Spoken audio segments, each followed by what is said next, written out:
Hi Mark, thank you for coming today. No problem. Now I hear you haven't got a spleen. Well, I lost it when I was 13 due to an incident on the train station with a skateboard, and ended up breaking it and had to have it removed. Mm-hmm. And subsequently to that, how's your health been?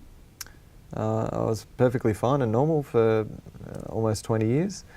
Then around 3 years ago I got gastro and became really sick in a very short amount of time.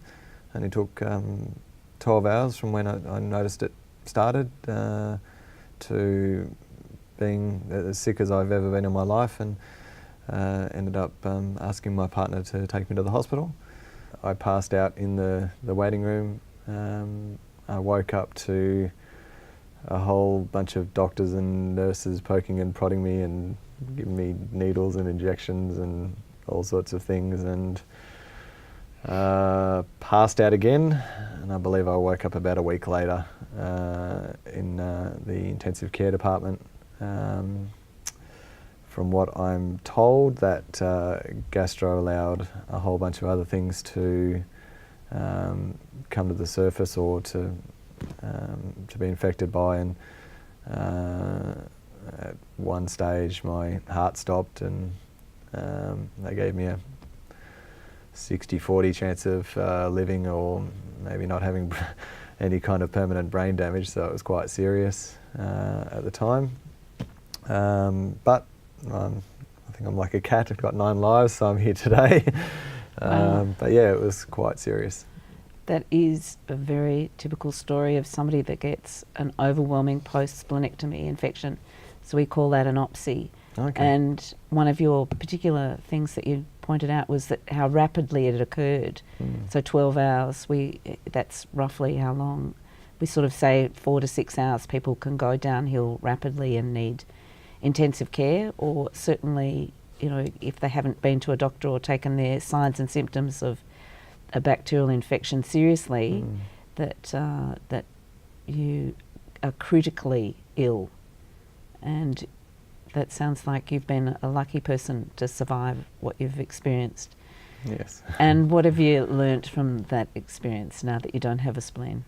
Well, the most part is that I'm actually meant to get immunisations every year, which I hadn't been doing at all. My GP that I normally go to, he reminds me about all of the things I need to do. I take erythromycin every day.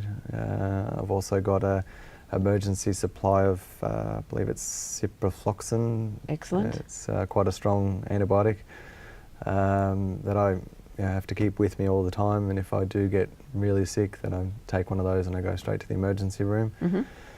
But I need my meningococcal vaccination and pneumococcal. Great. There's probably another one that I'm forgetting, but yeah, so I have to take those and get my flu immunisations every year.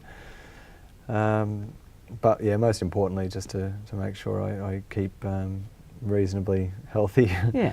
Well, you can't avoid the common bacteria. So they're in supermarkets or the cinema, or so you can't avoid them. But I think if you're well and you can detect any early signs of infection, they're the ones that you act on. So we drum into everybody at the Spleen Registry when you get registered.